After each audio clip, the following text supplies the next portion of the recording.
할렐루야.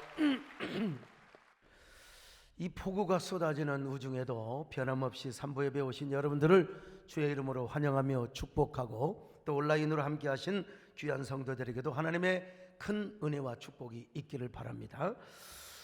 오늘 제가 이 뜬금없이 왜 저 소목사가 의사 선생님이 입는 하얀 가운을 입고 강단에 섰나, 혹시 미친 게 아닌가 이렇게 생각한 사람이 있을지 모르겠어요. 지난주에 저희 교회에서 메디컬 처치 개원을 앞두고 의료팀에 그 가운 착복식이 있었는데 저에게 입혀주시는 거예요. 그리고 이제 단체 사진을 찍었습니다. 많은 사람들이 사진을 보면서 뭐라고 얘기를 한 줄 아세요? 우리 의료 전도사님이 당연히 의사다우시고 원장님으로 보이지만 목사님은 대학병원 원장님으로 보여요. 나 이 소리가 왜 그렇게 기분이 좋은지 알 수가 없어요. 야, 내가 대학병원 원장으로 보인다. 많은 분들이 여러분 하얀 가운을 입는 게 그렇게 멋있대요. 그래서 제가 듣기는 좋았는데 제 방에 가가지고 거울을 바라보면서 제가 한참 생각해 봤어요. 나는 누구인가? 내가 누구란 말인가? 의사도 아니면서 의사 가운을 입은 이 도적놈아, 위선자야 라고 하는 생각이 들기도 하였습니다. 미술평론가 유홍준 씨가 쓴 화인열전이라는 책이 있는데요, 거기 보면은 조선의 유명한 화가 최북이라는 사람이 소개되고 있습니다. 이 최북은요, 최칠칠이라고 부르기도 하는데 이 성질이 아주 고약한 사람입니다. 이 괴팍한 최북에게 어떤 치체 높은 양반 어르신께서 그림 한 장, 좋은 그림 좀 그려주시게나, 이런 지하에 이 양반은 거절을 해버리고 맙니다. 최북은 자신을 조선에서 제일 가는 화가라고 이야기를 해줘야, 칭찬을 해줘야 그림을 그려줬습니다. 근데 그냥 양반이라고 그림 그려달라니까 안 그려줘 버렸어요. 이 지체 높은 양반이 최북을 얼마나 괴롭히고 협박하고 겁박을 했는지 몰라요. 이에 분노한 최북은 양반에 대한 뭡니까? 뭐라 할까요? 이 불만의 표시죠. 반항의 표시로서 송곳으로 자신의 눈을 찔러버리는 거예요. 그래갖고 애꾸눈이 되었습니다. 여러분요, 자기가 그린 자화상의 모습을 보십시오. 한쪽 눈이 감겨져 있습니다. 그래서 평론가 유홍준 씨는 최북을 이렇게 말하고 있습니다. 그가 아무리 실력을 가졌다 하더라도 우울하고 괴팍한 성격을 갖게 된 이유는 하나의 이유요, 바로 열등감이라는 것입니다. 그가 아무리 천재적인 실력을 가졌더라도 신분이 중인 계급인데다가 외모도 별 볼 일이 없었어요. 그래서 그로 인한 열등감을 그림으로 풀려고 했다는 것입니다. 그리고 화가 나면 막 그냥 자신의 눈을, 여기 지금 졸리는 사람은 그 송곳으로 쑤신다 생각해보세요. 어떻게 졸리겠습니까, 여러분? 그러면 그는 왜 이렇게 열등감에 빠졌을까요? 자신이 누구인지를 몰랐어요. 자신이 누구인지를 몰랐기 때문에 스스로 애꾸눈이 되었던 것입니다. 여러분, 사람은 살아가면서 질문을 많이 합니다. 그 질문을 어머니한테 가장 많이 할까요? 아니면 형제지간 친구에게 많이 할까요? 아니면 자신에게 가르쳐주는 선생님에게 질문을 많이 할까요? 아닙니다, 여러분. 질문을 제일 많이 하고 답하는 사람은 누구냐? 자기 자신이에요. 바로 우리는 나 자신에게 가장 많이 질문을 하고 답하고 나 자신과 대화를 하는 것입니다. 그런데 자기 자신의 자아가 찌그러져 있으면 맨날 찌그러진 자아와 대화를 하기 때문에 항상 자신의 인생이 삐딱한 삶을 살아가요. 삐딱하지 않으면 내가 내 삶을 살아가는 것이 아니라 남의 삶을 살아가게 되는 것입니다. 오늘 본문에 나오는 야곱이도 그랬습니다. 야곱이는 형 에서가 받을 복을 가로채기 위하여 변장을 하고 아버지에게 그냥 숨기며 갔습니다. 이삭이 야곱에게 물어봐요. 내 아들아, 너는 누구냐? Who are you, my son? 물어봐요. 자, 창세기 27장 18절을 보실까요? 시작. 야곱이 아버지에게 나아가서 내 아버지하고 부르니 이르되 내가 여기 있노라. 내 아들아, 내가 누구냐? 여러분, 어쩌면 이 질문은 인문학적인, 인간의 궁극적인 질문일 수도 있습니다. 오늘부터 이제 인문학, 크리스찬의 인문학 설교 시리즈 제1탄입니다. 이건 하나님이 우리에게 던지는 질문일 수도 있습니다. 내가 누구냐? 혹은 나는 누구인가? Who are you? Who am I? 그래서 저도 의사 선생님들이 입은 전용복을 제가 입고 방에 와가지고 거울을 바라보면서 저와 한번 대화를 해봤습니다. 잠은 자다 버렸어요. 소강석, 너는 누구냐? 야, 너 목사잖아. 근데 왜 네가 의사 가운을 입었어? 의료팀에서 막 입혀주니까 내가 한번 입어본 거지. 응? 그리고 사람들이 굉장히 어울린대. 좀처럼 칭찬을 하나는 우리 마누라도 되게 어울린다고 하더라. 응? 대학병원 원장 같대. 그러면 하얀 자켓이 어울린다고 그냥 입는 거냐? 너는 목사야. 목사가 목사 가운을 입고 목사가 목사다워야지. 의사도 아니면서 의사인 척하는 거 너의 정체성이 헷갈리잖아. 아니야. 나는 육신의 병을 치료하는 의사는 아니지만 영혼을 치료하는 영혼 치료사야. 그러니까 나는 입을 수 있는 거지. 이래봬도 내 설교와 기도를 통해서 얼마나 많은 사람들의 마음이 치유를 받고 고침을 받는데, 그러니까 나는 이 옷을 입을 자격이 있는 거야. 맞아. 그 말 들으니까 정말 그렇네. 그렇다면 이번 주일에 한번 이 옷 입고 한번 설교해봐라. 좀 쪽팔릴 것 같은데? 아니야, 괜찮아. 입어봐. 이번 주 설교와 딱 주제에 맞다. 그래, 그럼 내가 한번 이 옷을 입어보리라. 그래서 오늘 제가 이렇게 의료팀이 입는 옷을 제가 약간의 퍼포먼스를 하기 위해서 좀 쪽팔리기는 하지만 입어봤어요. 여러분, 내 안에 있는 내가 건강하고 내 안에 있는 내가 아주 균형이 잡혀 있으니까 제 안에 저와 대화가 잘 되고 소통이 되는 겁니다. 여러분도 예수 그리스도 안에서 건강한 자상을 이루시길 바랍니다. 예수 그리스도 안에서 확실한 정체성을 소유할 수 있기를 바랍니다. 아멘. 신자 되기 원합니 진심으로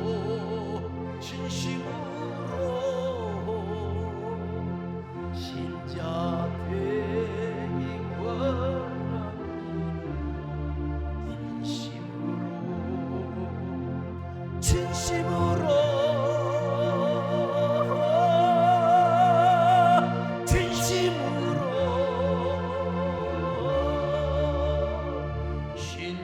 되기 원합니 진심.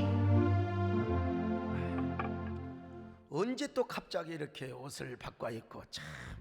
그런데 제 안에, 우리 안에, 여러분 안에 너무 다중적 자아가 있고요. 그것도 삐딱한 자아들이 다중적으로 존재하면 우리 스스로 가시나무 새가 됩니다.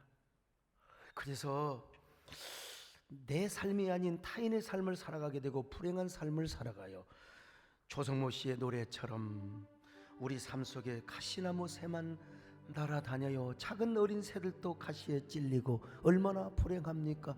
이거 옛날에 우리 아무것도 모르고 노래 불렀잖아요. 내 속에 내가 너무도 많아 당신의 쉴 것 없네. 내 속에 헛된 바램들로 당신의 변할 곳 없네. 아무리 내가 나의 정체성을 가지고 나도 행복하게 살고 당신도 행복하게 해드리고 싶지만은 어쩔 수 없이 가시나무 새로 살아간단 말입니다. 내 안에 다중적 인격이 존재하면 말이죠. 내 속에 내가 어쩔 수 없는 어둠 당신의 쉴 자리를 뺏고 남도 불행하게 해요. 내 속에 내가 이길 수 없는 슬픔 무성한 가시나무 숲 같네.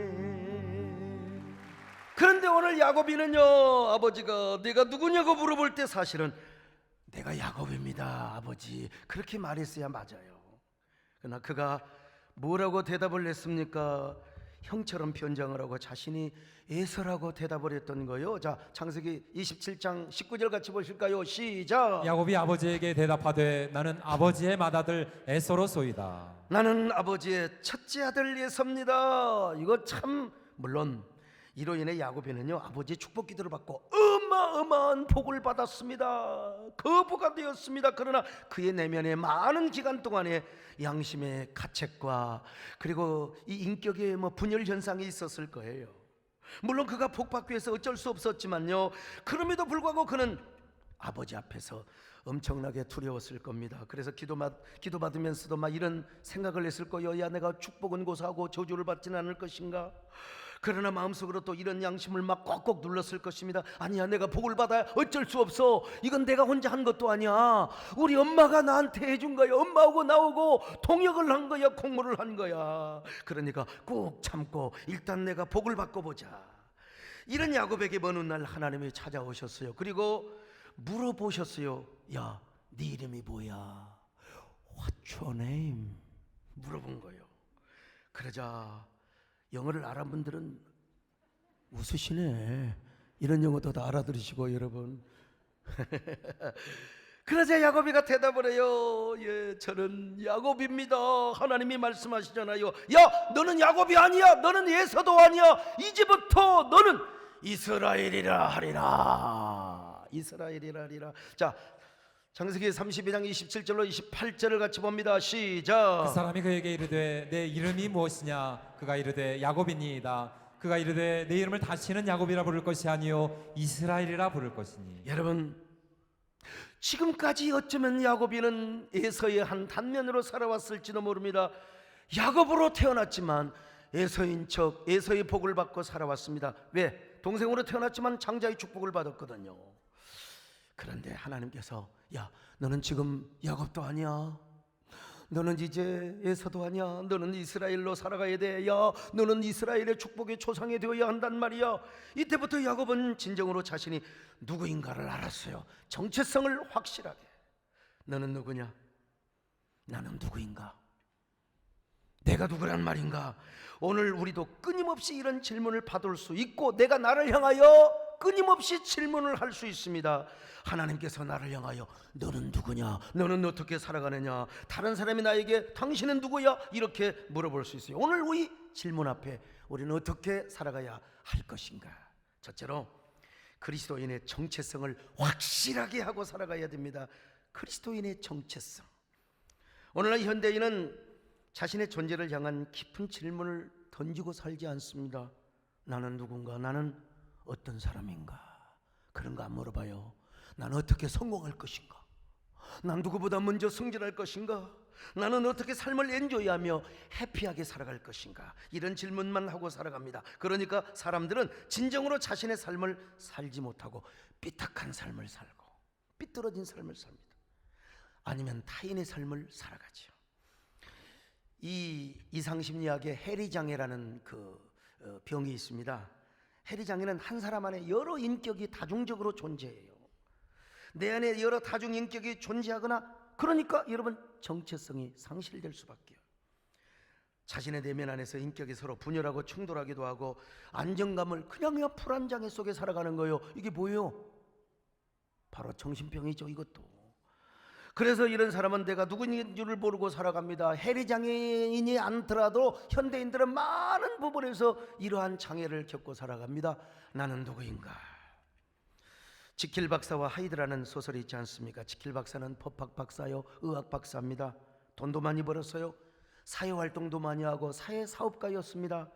그런데 존경받는 이 사람이 말이죠, 남몰래 괴팍한 쾌락을 즐기는 이중생활이 계속됩니다. 이 소설 역시 바로 한 인격의 안에 다중인격이 존재하는 것을 이야기하는 소설이죠. 그래서 요즘 우리 사회에도 이런 말이 많이 있잖아요. 내로남불 많이 들어봤죠? 내로남불. 그러므로 여러분 오늘 우리 자신이 누구인가를 알아야 돼. 그리고 내가 나답게 살아야 됩니다. 나답게 살아야 돼. 여러분 회사에서는요, 사장이지만 집에 들어갈 때 사장으로 들어가면 그 집구석 곤란합니다. 대학의 교수라고요. 대학에서 교수지 집에 가면 엄마 아빠예요. 교수로 들어가면 그 집구석 난리 납니다. 여러분, 제가 젊은 날 저희 집사람하고 엄청 싸웠어요. 성격 차이기도 하지만 제가 생각해 보니까 내가 담임 목사로 항상 집에 들어갔어요. 그래갖고 우리 마누라한테 맨날 설교하는 거야. 그냥 당신은 이러고 저러고. 우리 집사람은 그런 얘기 듣기 싫어서 막 귀를 막 그냥 꽉 막아요. 그러면 이 막은 귀를 내가 막 쥐어 뜯어갖고 귀에다가 그래야 돼 그냥 그래가지고 막 개판 싸웠어요. 그냥 예. 여러분, 담임 목사로 들어가면 안 됩니다. 남편으로 들어가고 이 아빠로 들어가야죠. 우리가 옛날 추억에만 사로잡혀서도 안 됩니다. 우리 교회도 마찬가지입니다. 여러분이 교회에 예배드리러 올 때 예배드리는 성도로 들어와야지, 교회 올 때 사장님으로 오시면 곤란합니다. 막 대학 교수님들이 와가지고 말이야 이래라 저래라 하면 곤란합니다. 여러분이 교회당 올 때 여러분 예배드리는 성도로 오셔야 됩니다. 성도로. 오늘 우리는 다 하나님의 백성이요 주의 권속이며 예배를 드리는 만인 제사장입니다.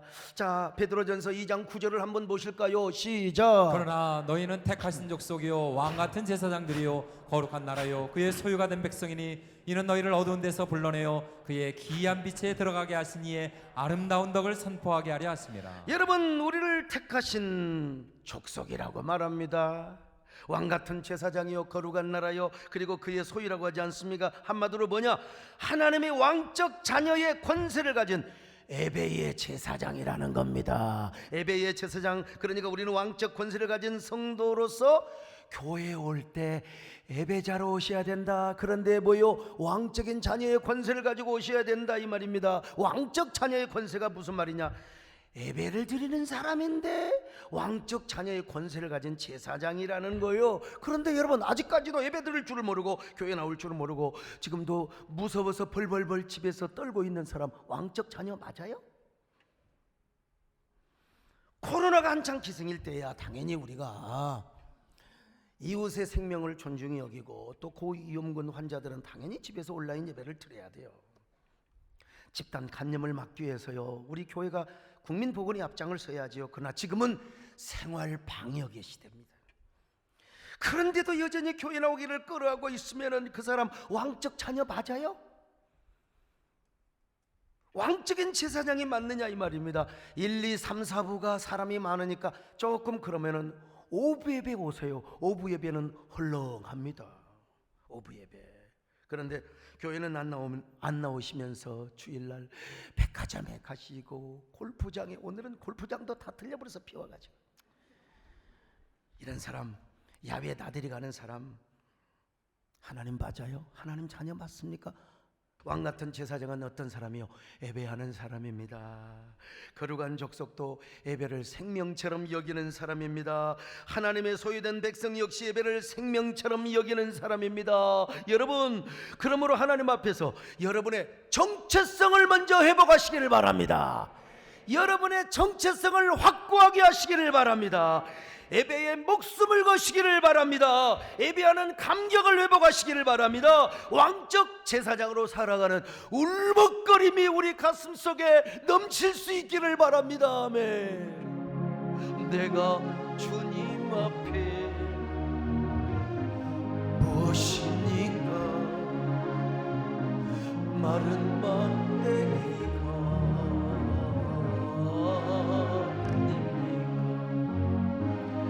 내가 당신 앞에 쓸모없었던 타다 남은 죄가 아닙니까? 나를 도우소서 일으키소서 나와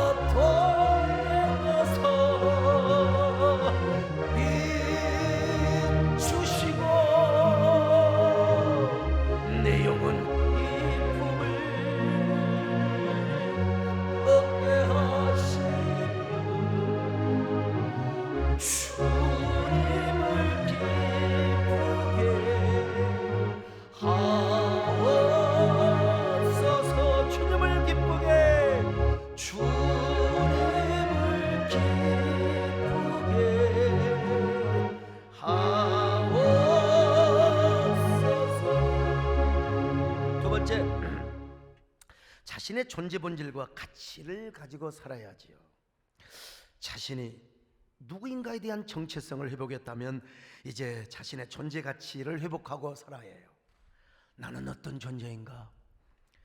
왜 나는 지금도 이 시대를 살아가야 하는가? 하나님이 왜 나를 이 땅에 아직도 남겨두시고 살게 하셨는가? 이런 질문을 하면서 살아가야 합니다. 이럴 때 우리는 비로소 사명 선언문이 나오게 되고요, 비전 선언문을 우리가 작성할 수가 있는 것입니다. 찰스 카우만 선교사가 쓴 사막에 흐르는 강이라는 책이 있는데요, 이 찰스 카우만 선교사 부부는 동양선교회를 창립한 훌륭한 선교사입니다. 이 책에 보면요, 왕이 어느 날 아침 그의 정원을 걷습니다. 근데 모든 꽃과 나무들이 다 시들어 죽어가고 있는 거예요. 왕은 맨 먼저 시들어버린 참나무에게 왜 너는 죽는 거야? 왜 이렇게 시들어버리는 거야? 물어봤어요. 참나무는 뭐라고 대답합니까? 자신이 소나무처럼 날마다 푸르지 못하고 어차피 가을이면 낙엽이 되고 저녁이 되면 앙상한 가지만 드러내게 되는데 나 그것이 싫어서 미리 내가 죽습니다. 네. 그러자 왕은 소나무에게 갔어요. 야, 참나무는 그렇다 하더라도 왜 너는 침엽수고 너는 상록수인데 왜 이렇게 시들어 죽는 거야?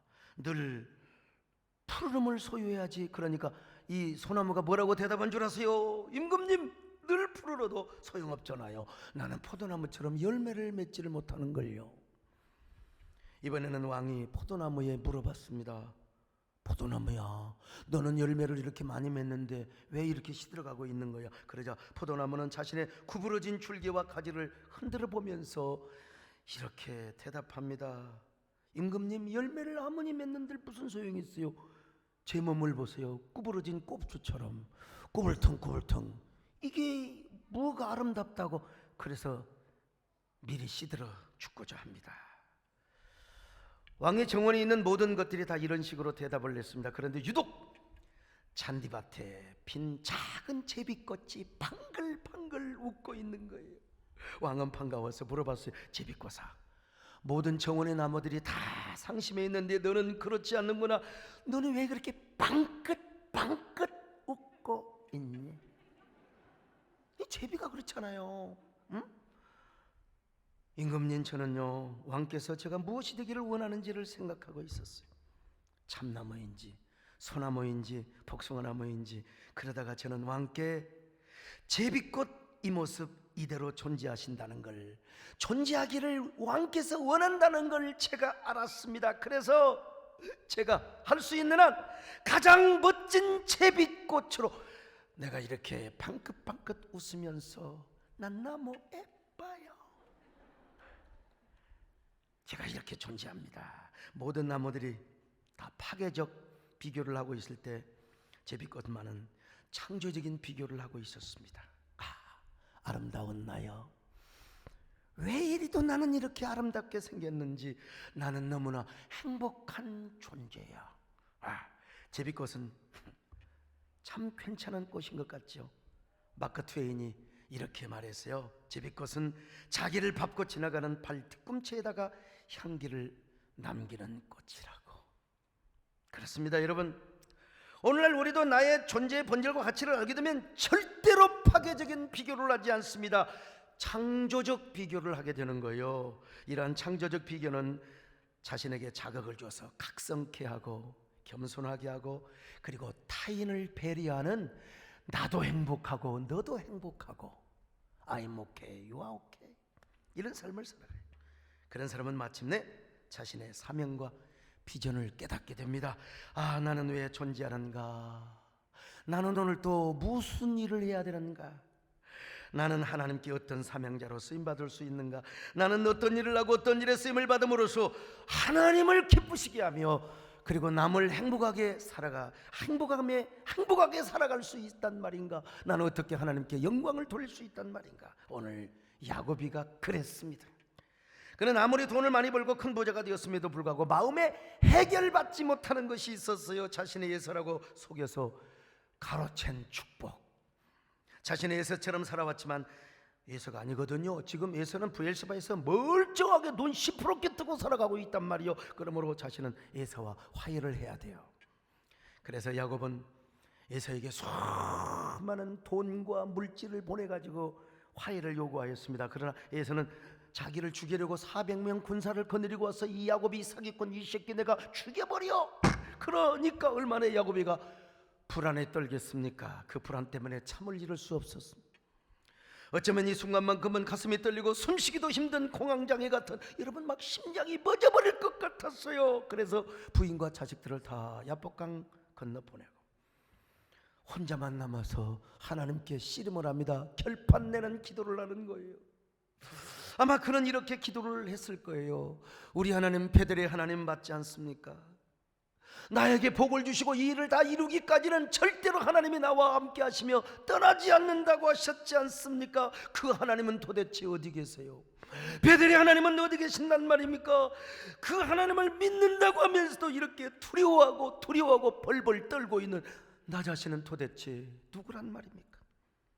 야곱이 그렇게 기도하였을 때 하나님의 사자가 와서 야곱의 환도뼈를 갖다가 그냥 쳐버린 거예요. 그러면서 하나님께서 물어보십니다. 야, 네 이름이 뭔데? What is your name? 이 중학교식 발음이죠. 못 알아듣는 사람을 위해서 제가 서비스하는 겁니다. 너 이름이 뭔데? 너는 이제부터 야곱이 아니다. 이스라엘이라고 하라. 너는 이제부터 이스라엘 백성들의 조상이 될 것이고 너는 모든 택한 백성들의 축복의 아버지가 될 거야. 야곱 총회 기업의 회장이 될 거야. 그랬을 때 마침내 야곱이가 이스라엘로 새롭게 태어났습니다. 오늘 예배 오신 여러분들에게 이런 새로운 탄생이 축복이 이루어지시기를 바랍니다. 야곱이 변하여 이스라엘이 되시기를 바랍니다. 야곱이가 얼마나 감격이 했겠습니까? 얼마나 떳떳하고 얼마나 평안했겠습니까? 이제는 에서도 두렵지 않아요. 하나님하고 싸워 이겼는데 무슨 에서가 두려워요? 두렵지 않았어요. 그리고 자신이 어떤 사람인가를 알았습니다. 나는 무엇을 해야 되는가? 어떻게 살아가야 되는가? 자신의 정체성을 알고 자신의 본질의 가치를 알았어요. 그때부터 야곱은 모든 이스라엘 백성들의 축복의 조상이 되고 12지파의 조상이 되었을 뿐만 아니라 야곱 총회 기업의 대표가 되었던 거예요. 그래서 비록 그는 환도뼈가 부러져서 천하의 이동섭 장로님이 태권도가 구단이라 하더라도 환도뼈가 부러지면 뭐 아무것도 못합니다. 유성근 장로님 별거 환도뼈 부러지면 쩔뚝거립니다. 여러분 쩔뚝거리 어쩔 수가 없어요. 그러나 야곱이는 여러분 감격에 감격을 하였습니다. 그래서 아마도 야곱은 찬란한 희망과 눈부신 축복의 동력의 쌀을 받으며 여러분 찬송을 부르며 갔을 겁니다. 나 같은 죄인을 살리신 우리 하나님, 저에게 왜 이런 은혜를 주신단 말입니까? 난 이제 오직 주님만 의지하고 살아가겠습니다. 축복의 조상답게 살아가겠습니다. 두 눈에 뜨거운 눈물을 흘리면서 아마 노래를 부르며 노래를 불렀을 거요. 이제부터 나는 주님만 의지하며 살아가겠습니다. 이제 내가 주님만을 의지하리라. 진정 놓지 주님께서 나를 살리신 전혀 알지 못했던 은혜일세. 오 주님께서 나를 살리신 야복강 나루에서 구원하셨네. 오 주님께서 나를 살리신 전혀 알지 못했던 은혜일세. 이제 내가 주님만을 의지하리라. 진정 놓지 않으리.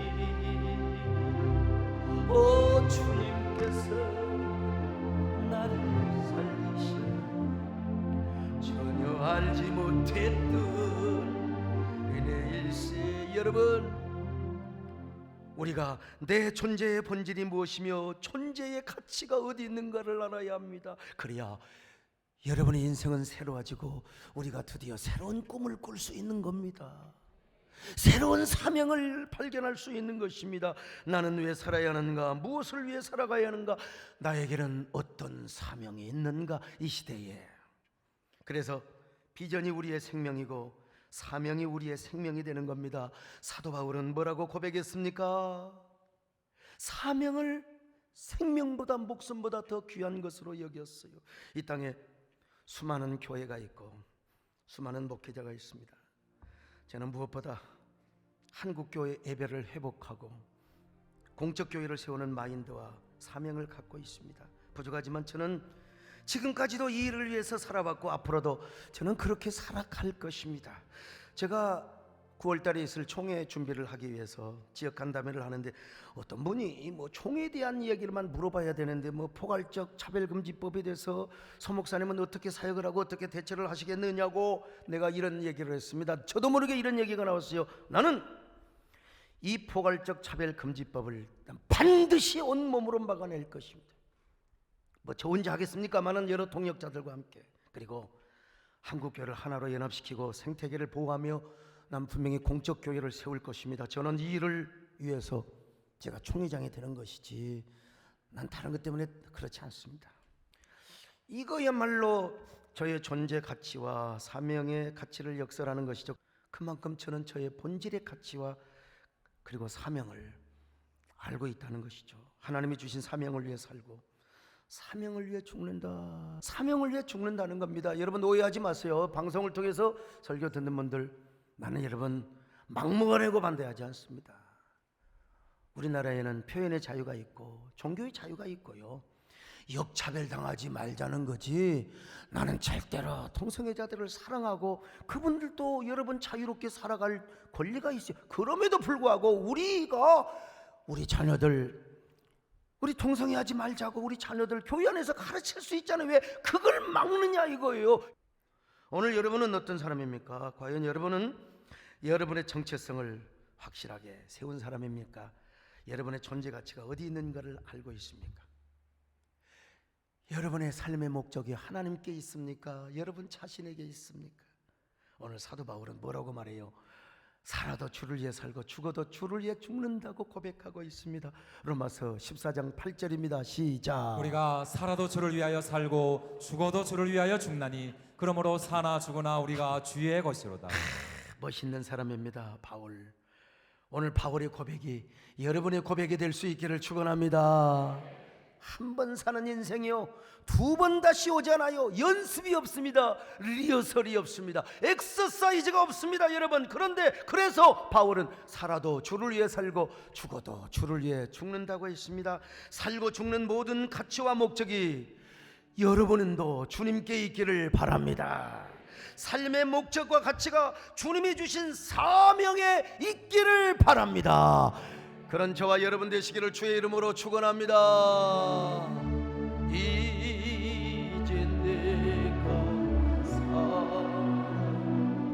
주 위에 살고 이제 내가 주 위에 죽네. 하늘 영광 보이려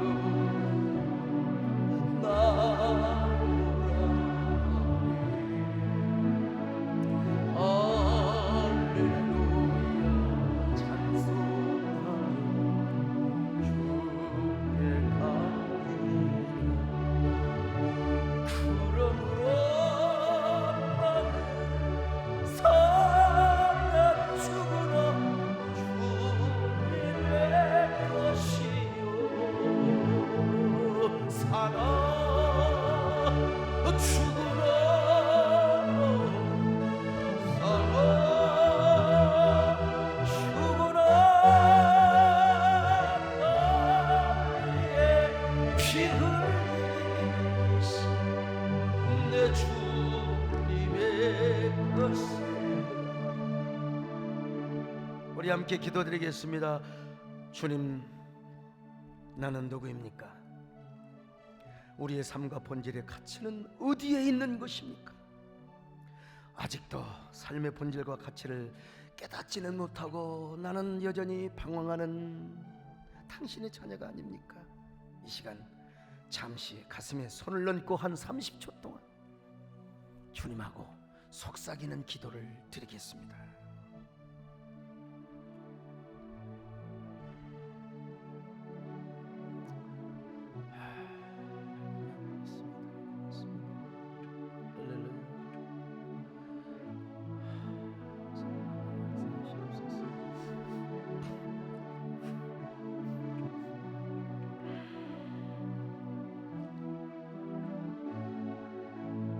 그러므로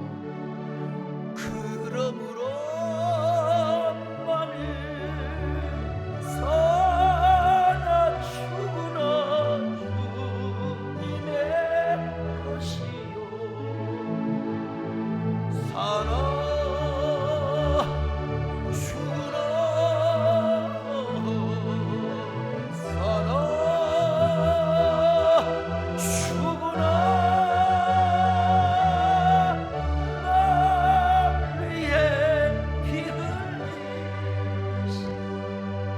내 주님의 것이여. 하나님, 이제야 우리가 누구인가를 알게 되었습니다. 이 시간 주님께서 우리의 손을 붙잡아 주시기를 바랍니다. 주님 안에서 우리의 정체성이 확고하게 다져지게 하여 주옵소서. 사명이 우리의 생명이 되게 하여 주옵소서. 삶의 목적지와 가치가 되게 하여 주옵소서. 본질의 가치를 붙잡고 살아가는 저희들 되게 하시기를 바라오며 예수님의 이름으로 기도 올려옵나이다. 아멘.